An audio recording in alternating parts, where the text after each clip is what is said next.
Welcome to the Pink Pill RX podcast, hosted by Katie and Jay Fillmore, where we navigate complex and thought-provoking topics surrounding women with a focus on education. For shorter form content, follow us on TikTok, Instagram, or YouTube at Caters88 or Pink Pill RX. That's KATORS88. If you enjoy this podcast, please give us a follow and maybe a nice review.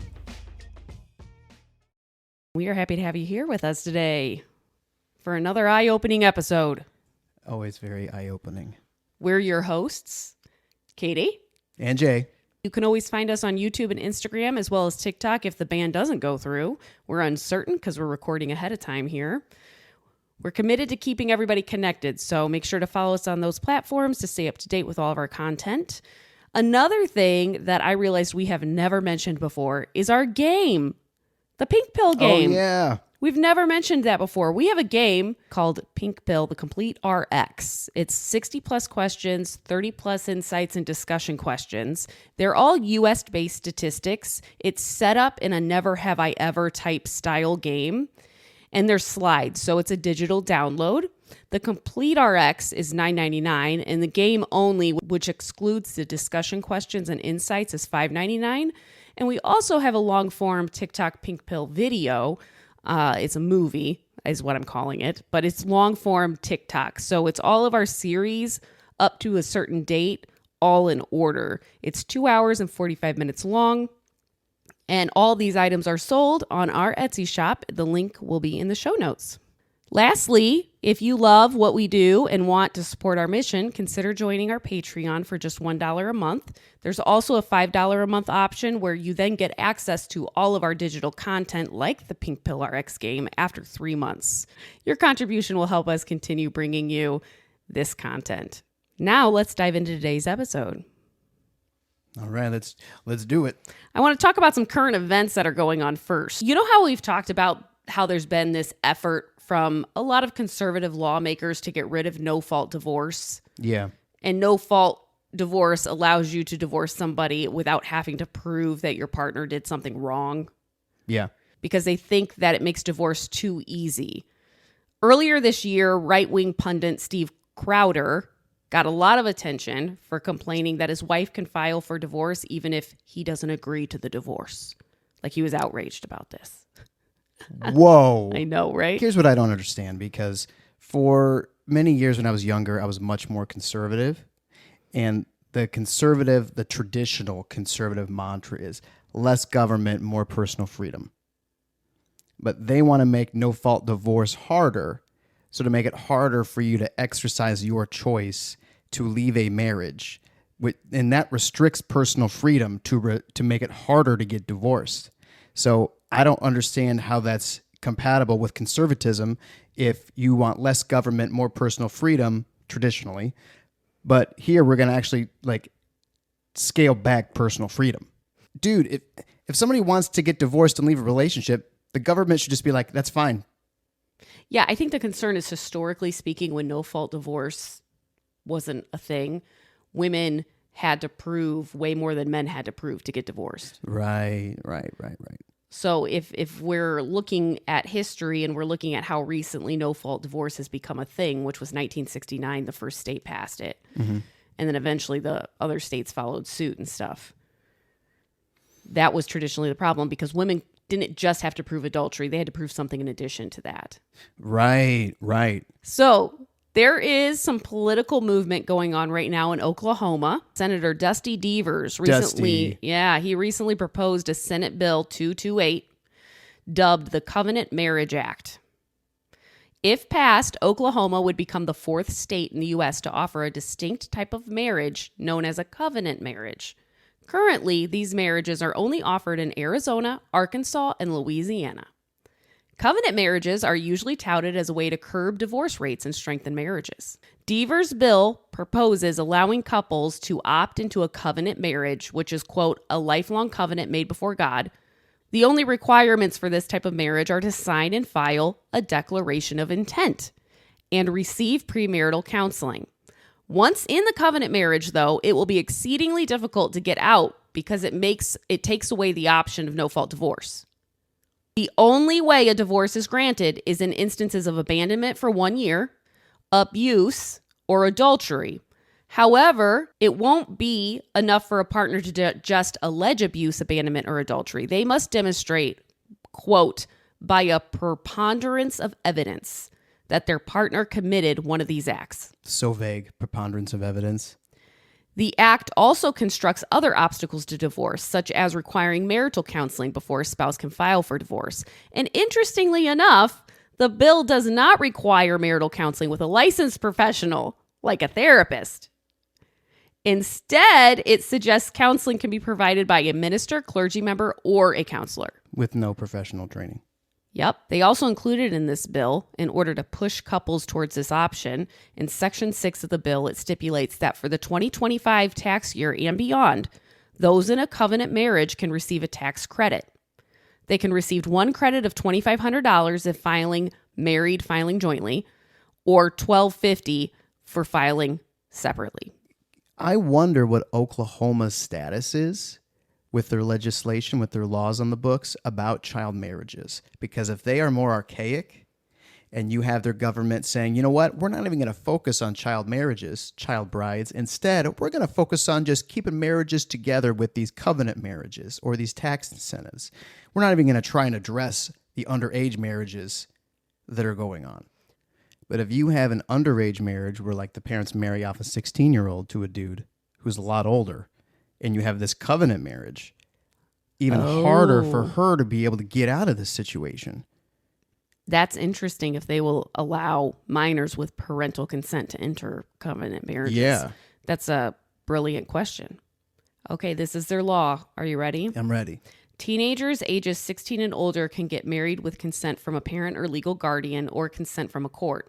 Those younger than 16 can only get married if court approves it. And if a minor under 16 is pregnant or has a child, he or she may get married through a court order and parental consent.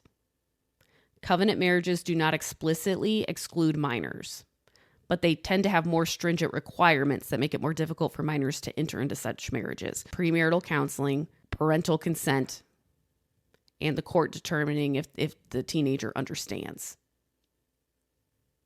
Which is very subjective. You just need a bad judge to approve a bad situation. It's a really frightening thing to me. Get this, though. There's a second bill that's trying to get pushed through, too, in Oklahoma. It's Senate Bill 328. It's called the Promote Child Thriving Act. Devers says the goal of this act is to keep a two-parent household intact for the child's sake. Where there is a marriage intact and a mother and a father in the home, the children thrive in their mental health, their emotional health, and their physical health, Devers said. The bill also includes an incentive. $500 for each child under 18 living in the same home of a mother and father while they're still married.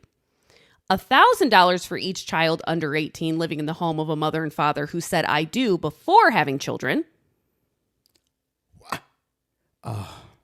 They're trying to form, this is what it looks like, and you get financial benefits if your marriage and family looks like this. The language of the bill, at least, means that if you're a step-parent, a same-sex couple, your child was adopted, or any case where a kid is not the biological child of the married couple, you're not eligible for these tax credits. So you adopt a kid out of foster care and you're not eligible for that? According to the language of the current bill, yes. Because isn't that what conservatives want you to do? Not have an abortion, put your kid up for adoption, but then if you adopt a kid, you're not getting the same benefits as other people? But, yeah. I know. It's stuff through. Speak. That's so not. You know what the first one does with the covenant marriage, and what this one does. It's like you're trying to legislate morality, but it's even deeper than that. It's you think the ideal looks like X, so we are going to make it to where people will look like X, but it doesn't mean that their behavior or their values or the culture of the home is going to match it. It's like you're turning families into houses of cards because you're not changing the foundational like health of the family. You're not changing the health of a relationship. You're not changing the health of the parenting. You're just making them stay together.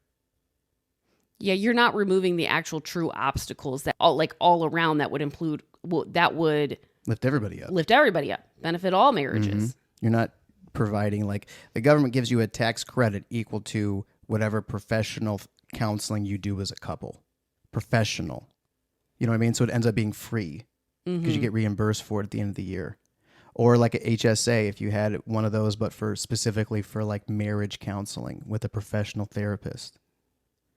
Like that would lift everybody up. And then we get to more of the root as to why you separate. You know it's going to be mental health issues. You know it's going to be economic issues. But you're not going to do anything about it. Instead, you're just going to force people to stay together, or you're going to try and really incentivize people staying together without getting to the reasons why they separate in the first place. Dictating what two consenting adults do and what they don't do and when they can start and when they can stop is absurd. Yeah, it's personal freedom. It's moral policing and the morality based on your own personal morality. Right. You want to trust the government to define morality?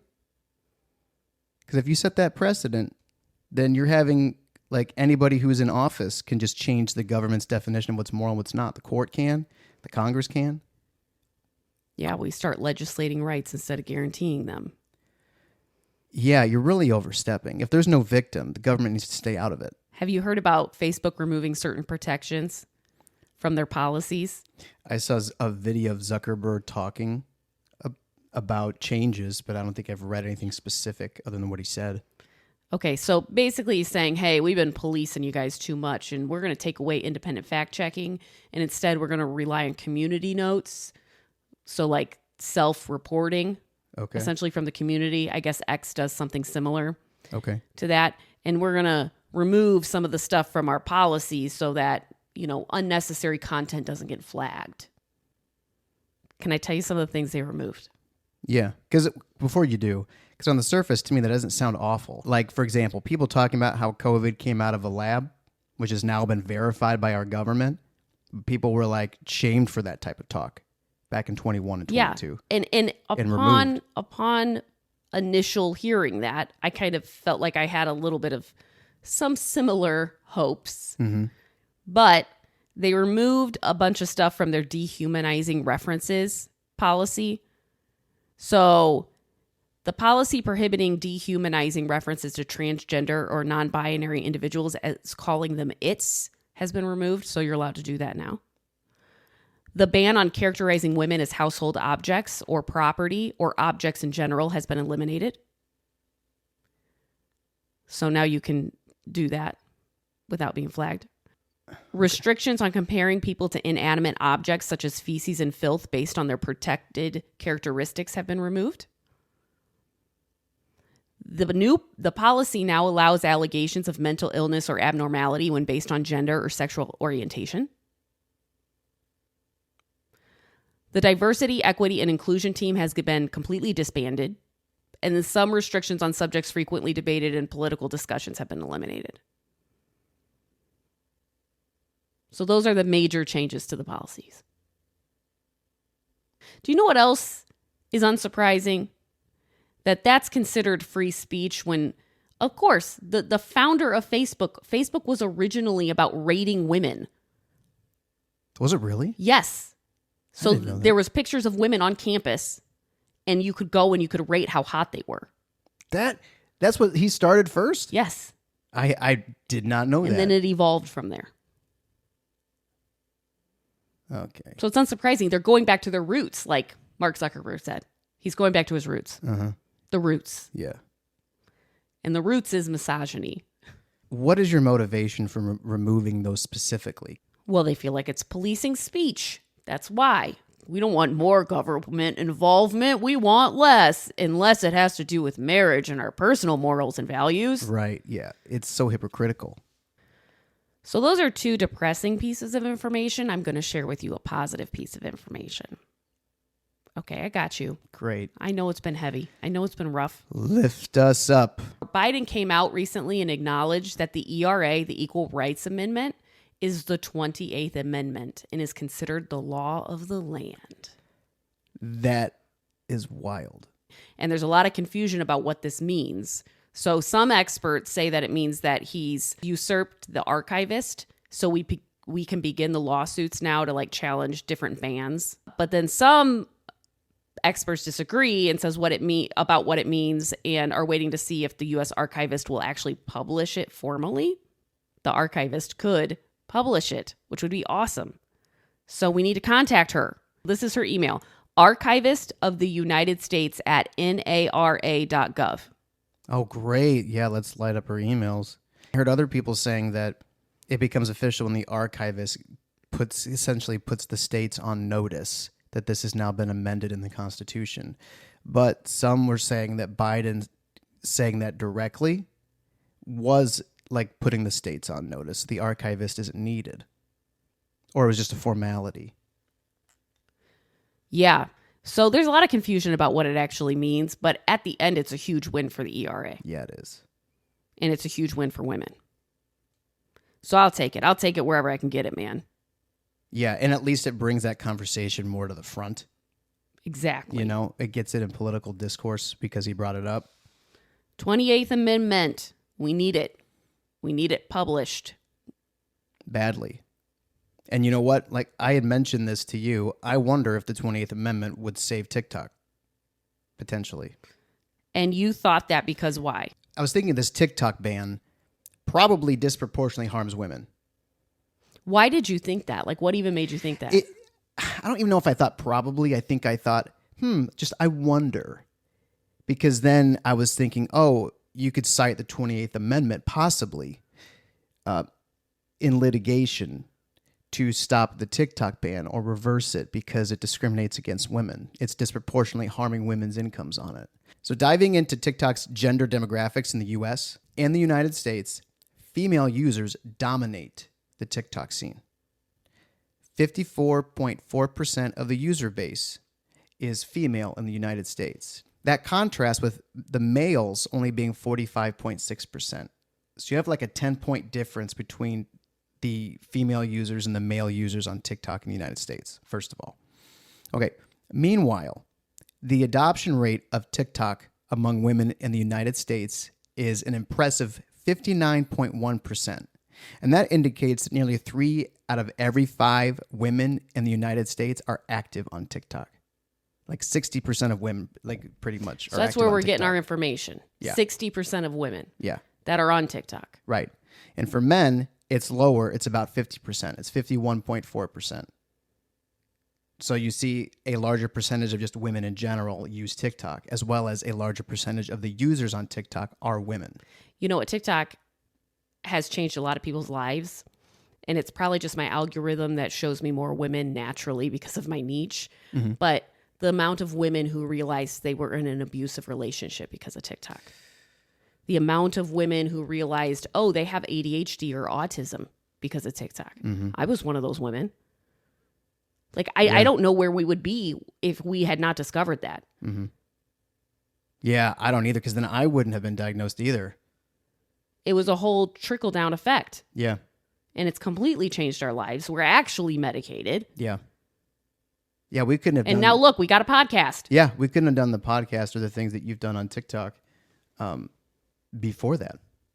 Like, when you said that to me this morning, I was thinking, he's right. Like, I just like knew it in my gut that like part of this ban is going to really hurt a lot of women. Yeah. Possibly in a disproportionate way, because when we take away rights, it often disproportionately affects women. Yeah. Approximately 77% of social media influencers who monetize their content are women. Whoa. Okay. That's across the board. Okay. Right? Okay. On TikTok specifically, 76% of influencers are women and 24% are men. So you're looking at a financial impact that harms women a lot more than men. Because most of those monetizing on TikTok are women, 70-something%. That's unbelievable.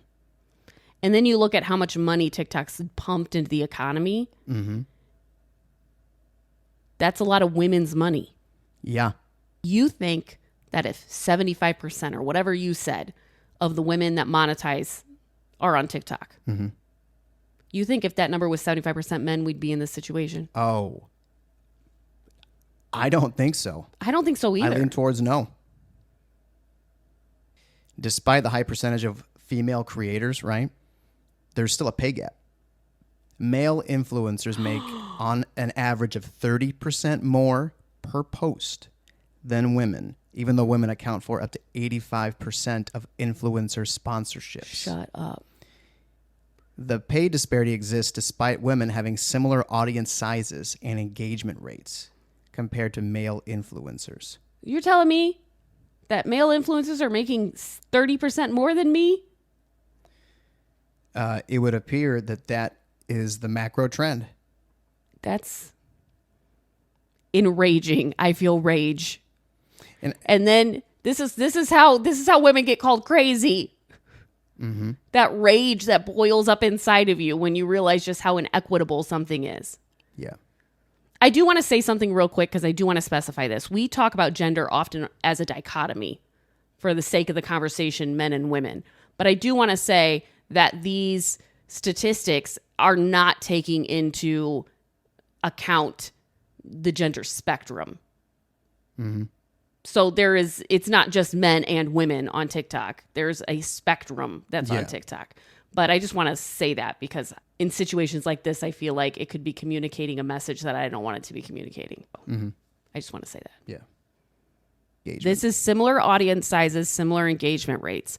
Male creators earn an average salary of $69,922, almost double the $37,065 the average salary for females is. What in the world? That pay gap is insane. It's huge. 69,000 versus 37,000, which by the way, I'm not making 37,000 on my content. I'm making a lot less than that. So it's my original point. If you have a codified 28th Amendment then you can take the TikTok ban to court in some type of class action perhaps and say it harms all of us way more than it harms men. This violates our 28th Amendment. Yeah, wow. And then the court, you can strike down that law as unconstitutional, where right now they didn't. Unanimously, it was 9-0 that they upheld it. But if you add in a new amendment, they'd have to revisit because there's been a new amendment to the Constitution. So now maybe it is unconstitutional now with the new amendment. You're saying as women could save TikTok. In this theory, yeah. In this theory, they could. Now, there's going to be all kinds of legal challenges to Biden's endorsing of the 28th Amendment because the expiration date that happened.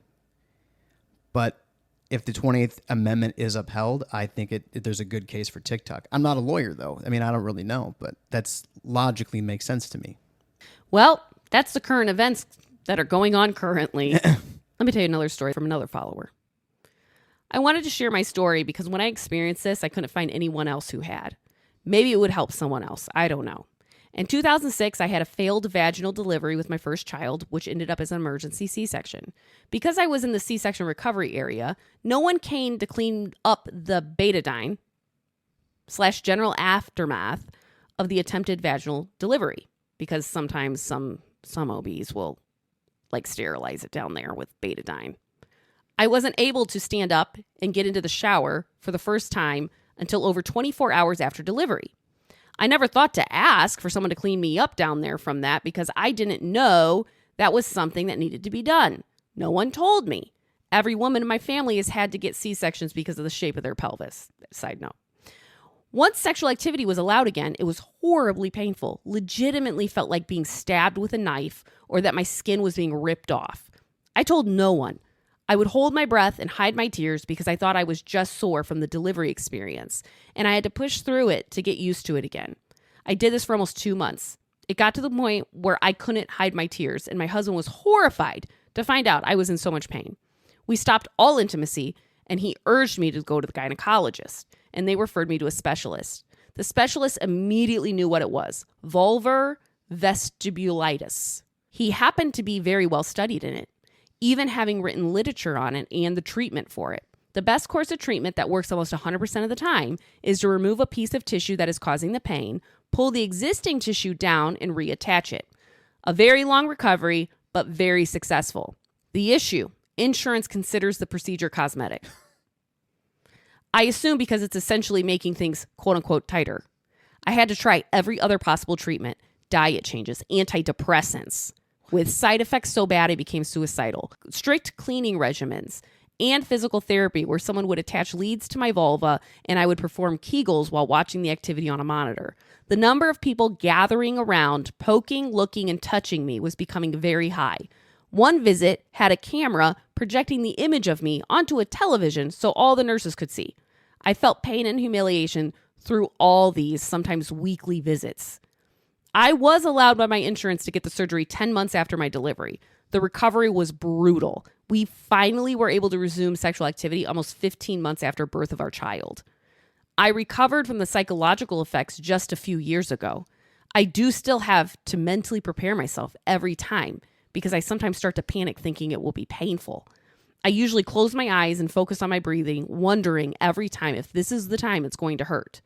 Years after the whole ordeal, and late enough that I would have no way to file a lawsuit, though I wouldn't want to go through that anyways, a doctor told me she thought the length of time everything sat on my already sensitive skin is what caused the vestibulitis. I never knew it needed to be cleaned. I didn't really think about it because I was so overwhelmed by the stress of the delivery and subsequent barrage of visitors. I wonder what my life would have been like if I never had it. I wonder what my 20s would have been like if I hadn't spent them wishing I was dead. All because no one goes through all the things that should happen after a delivery, because no one thought to ask if someone in the C-section recovery area needed to be bathed. Horrifying. Yeah. The amount of pain that this poor woman has been in. And how simple it would have been to prevent it. It's simple if education was done. But we just don't talk about women's bodies. No, instead we just do stuff to them. Yeah, we just do stuff to them. And then we say, well, you're crazy. Take some antidepressants.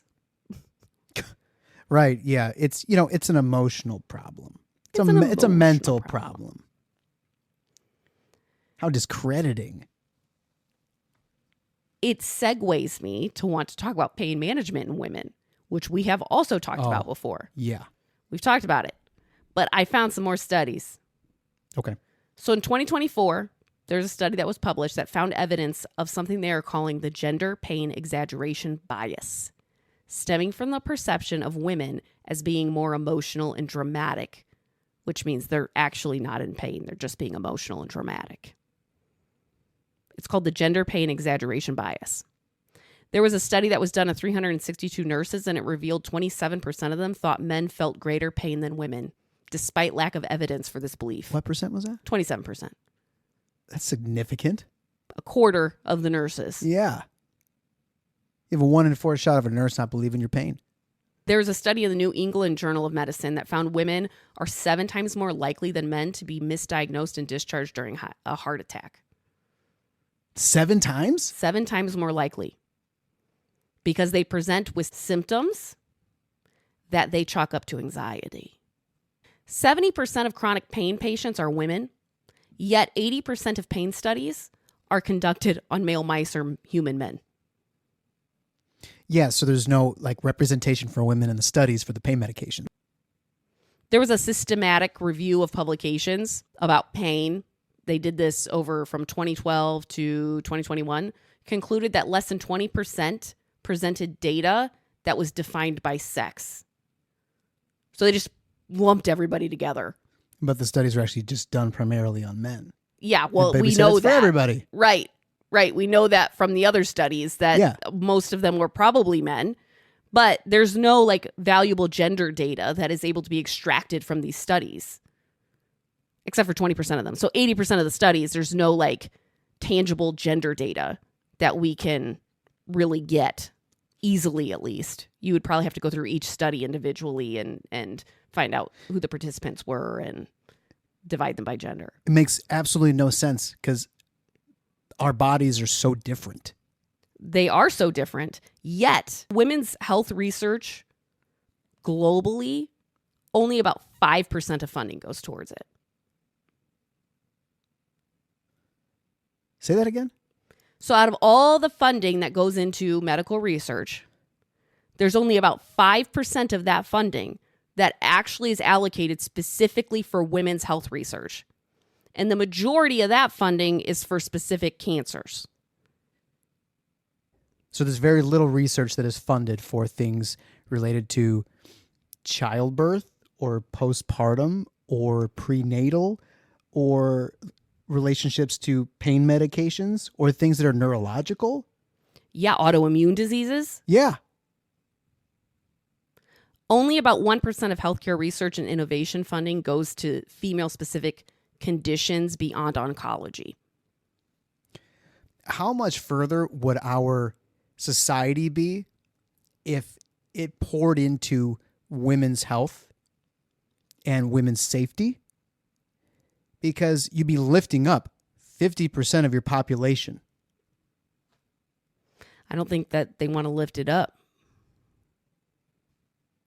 I don't understand. I do not understand that. That's one of the things that baffles me, from all these experiences on our TikToks and our podcast now. Like, I don't understand why men would want to keep women down or discredit women and not want to lift them up and invest. Like, what is that? You just want to maintain having the most power. But it doesn't build a better world, and it's not what's best for humankind. It's not what's compassionate or human. Gosh. For every dollar spent on women's research, like, your return on that is going to be on 51% of the population. Right. It's a huge ROI. So this study was done somewhere in the European Union. For every €1 of public investment in obstetrics and gynecology services, there's an ROI of €11.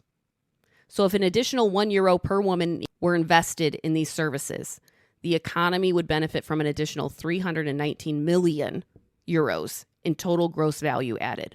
Unemployment due to menopause symptoms has a direct economic impact of approximately 1.5 billion euros per annually. And there's no research dedicated to menopause.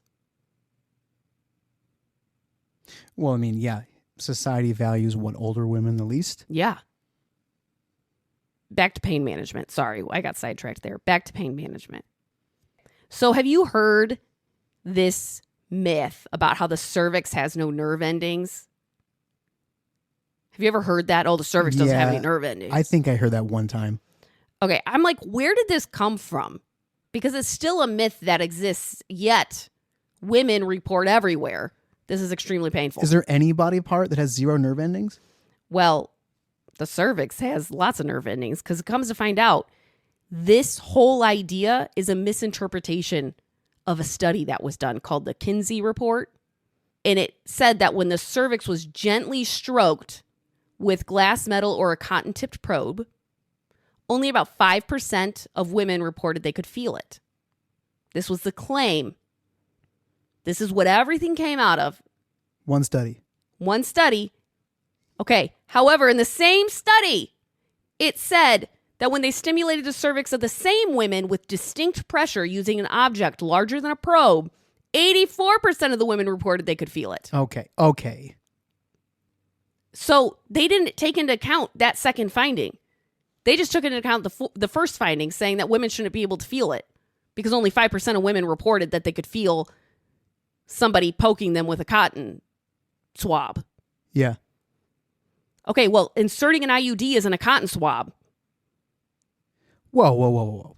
So the medical community has been using this to what?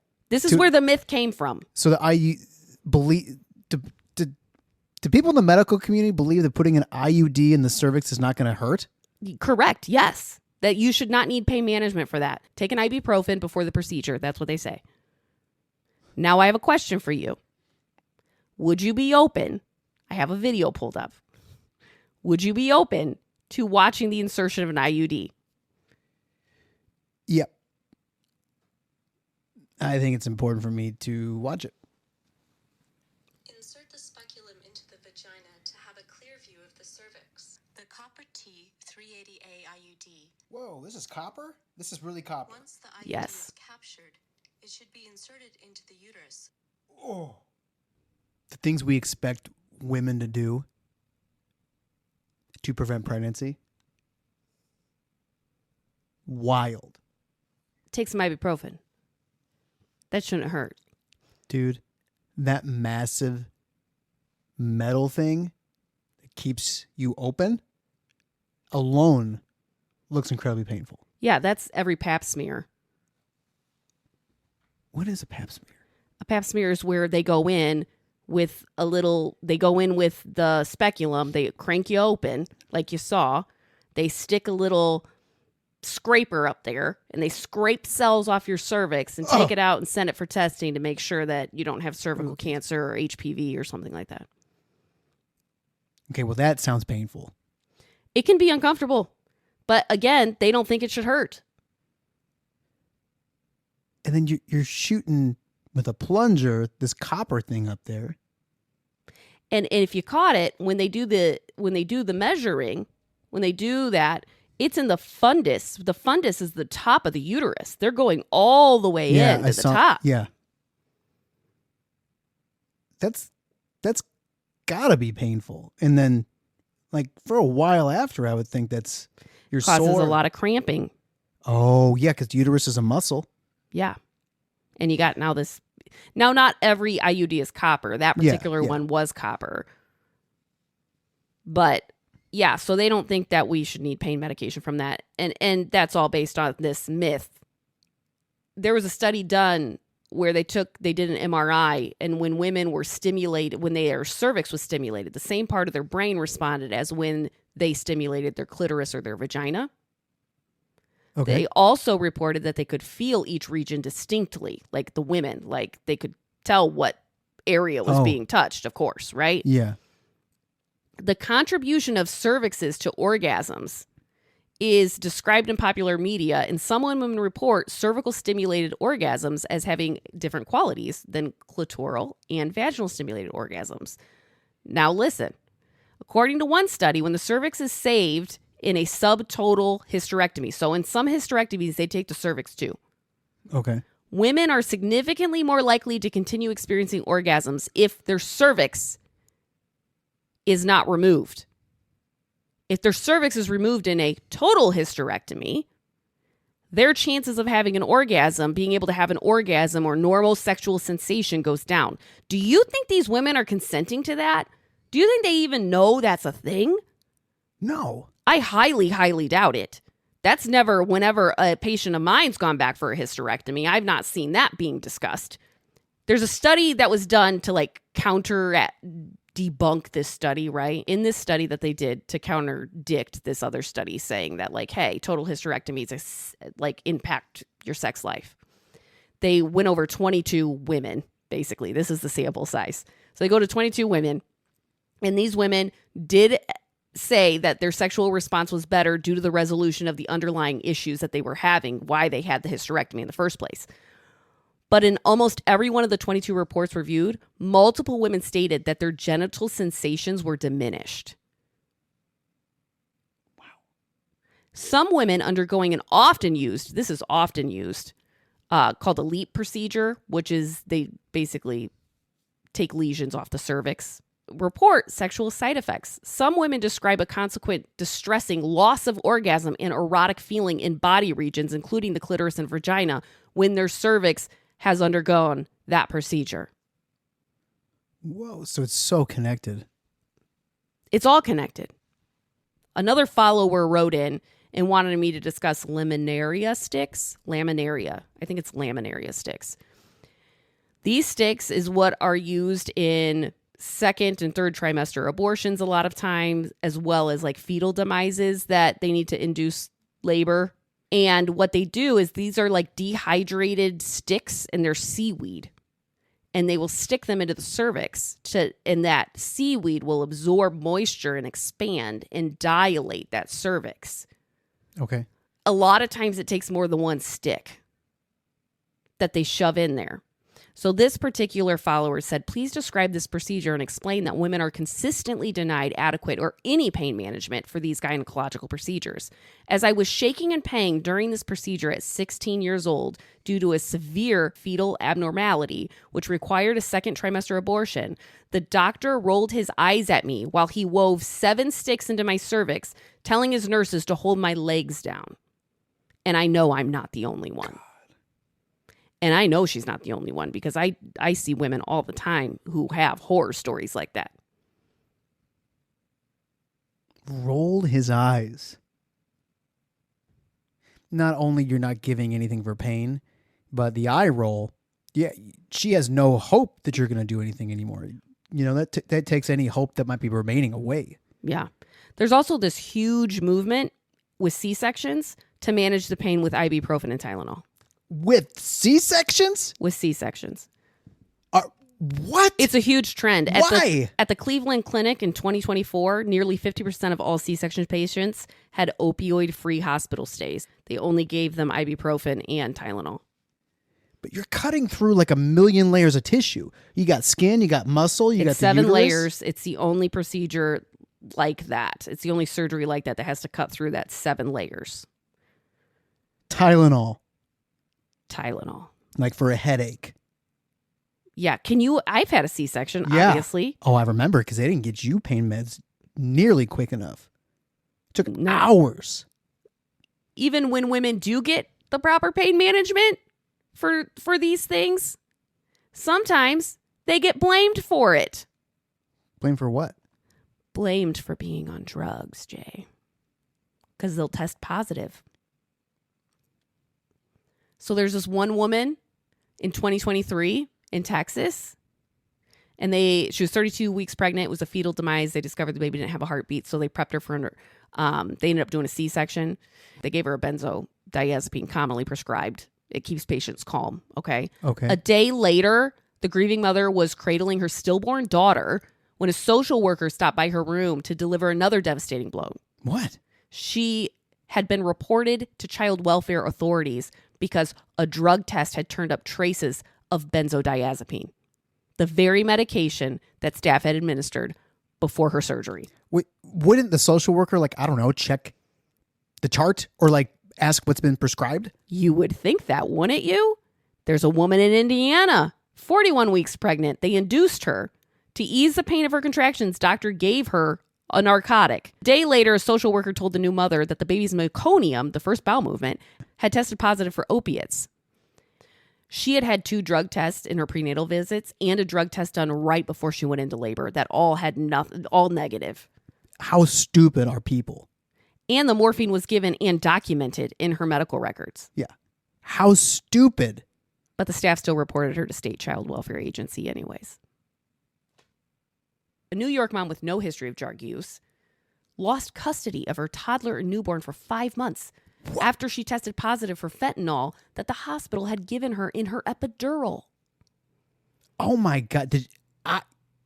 In Oklahoma, when a mother tested positive for meth, sheriff's deputies removed her newborn and 3 other children. They were held in foster care for 11 days until confirmation tests proved that the culprit was actually a heartburn medication the hospital had given the patient. Unbelievable. And What happens. is wrong with people? I know this happens across the country. Their newborns test positive Okay, for wait. the very same substances that they were given during labor and delivery. The positive tests trigger a referral to social services, which could potentially trigger a referral to DCFS or CPS. So who the heck is reporting it to social services from the hospital, It's policy. even if the physician has prescribed it? It's still policy? It's policy if a baby tests positive for drugs. Yeah. Even if the mother's been prescribed that drug by the doctor. It's federal law. Federal law requires hospitals to alert child welfare agencies anytime babies are born and test positive. And this particular investigation that they did, it's actually a whole project called the Marshall Project. But this whole investigation that they did, they found that doctors and social workers did not review patient medications to find the cause of positive test. Yeah, they just, we got to report it. In others, providers suspected a medication they prescribed could have been the culprit, but reported patients to authorities anyways. They worried about covering themselves. Yeah. Federal law, baby. Unbelievable. And the amount of fury I would have that you caused this and then you took them away. Of course, none of these hospitals wanted to comment. Oh, of course not, because they look like idiots. Like oppressors and offenders and stuff. In a 2022 study, Massachusetts General Hospital, they found 91% of women given fentanyl in their epidurals tested positive for it afterwards. Shouldn't. Okay. You need to just have a drug test before you go into labor. But That- even with that person, That one woman that's did. why I just sighed Mm. instead of even saying it. And Mandatory reporting laws protect doctors from liability for reports made in good faith, even if they turn out to be wrong. But there's probably no protection for doctors who don't report it because they know they gave them the drug. Mm-hmm. And then you add into the fact that social workers are often overworked, and yeah, there's just a lot there. Yeah, these cases are all just a file because you're overloaded. Yeah. It's not a person, it's just a file with numbers in it. Okay, because you said you wanted something positive at the end of the episodes for your own mental health, Mm-hmm. I thought it would be cool to talk briefly about Eliza Schlesinger. She's a comedian, Mhm. and we had her pulled up on Netflix the other day, and it was on pause.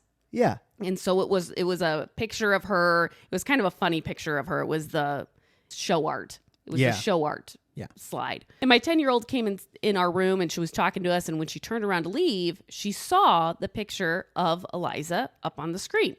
And she said, "Who's that?" And we said, "Oh, that's a stand-up comedian." And she kind of looked at us, and I said, "Do you know what a stand-up comedian is?" And she goes, "Yeah, it's someone that tells jokes." And I said, "Yeah, it's someone who gets up in front of people and they tell funny jokes and they make people laugh, and that's what they do." And she goes, "Girls can do that?" And I was like, "Yeah, They're the funniest comedians. yeah, some of my favorite comedians are That's women." what you said. Yeah.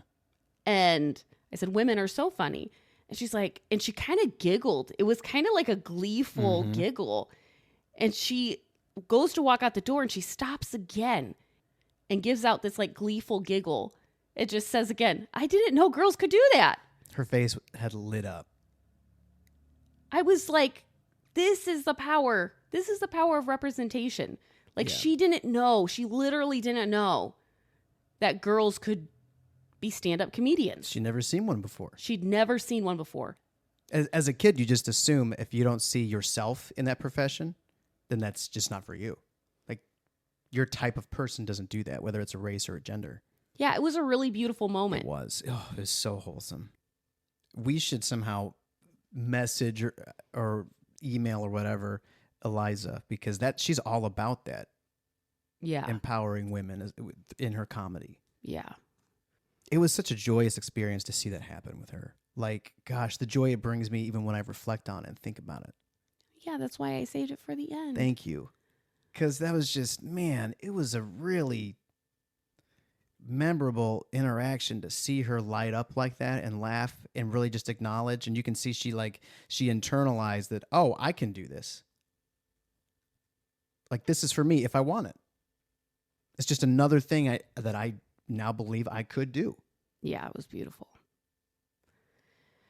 Well, that brings us to the end of our episode. So if you do have experiences you'd like to share, please feel free to email us at pinkpillrx@gmail.com. And if you enjoyed this episode, please take a moment to rate and review us on your favorite podcast platform. And don't forget to give us a follow on YouTube or Instagram. And we don't know where we're at with like Blue Sky, Red Note, Lemonade, but we're dabbling in all those platforms. We are dabbling in those. Yeah, definitely not the biggest Meta fans. No, I wish I could do. The problem is I have like 170,000 followers on Instagram. I know. And because this information I feel like is so valuable, it's really hard for me to pull it off of Instagram and take that away from 170,000 followers. Yeah. So that is my moral conundrum with Meta. I hate Meta, do not want to support Meta, but then I also am supporting Meta and I don't like it, but I also don't want to take it away from all those followers. Yeah. Which I think is the right thing to do, is to not take it away from them, because we don't know if they have any other platform that they would see us on. Okay, well, thank you for joining us, and we will see you next week. Bye. Bye. I hope for those of you listening, something was intriguing or sparked a curiosity, or you felt affirmed or challenged. Stay educated. Take the pink pill. If you enjoyed this podcast, please give us a follow and maybe a nice review.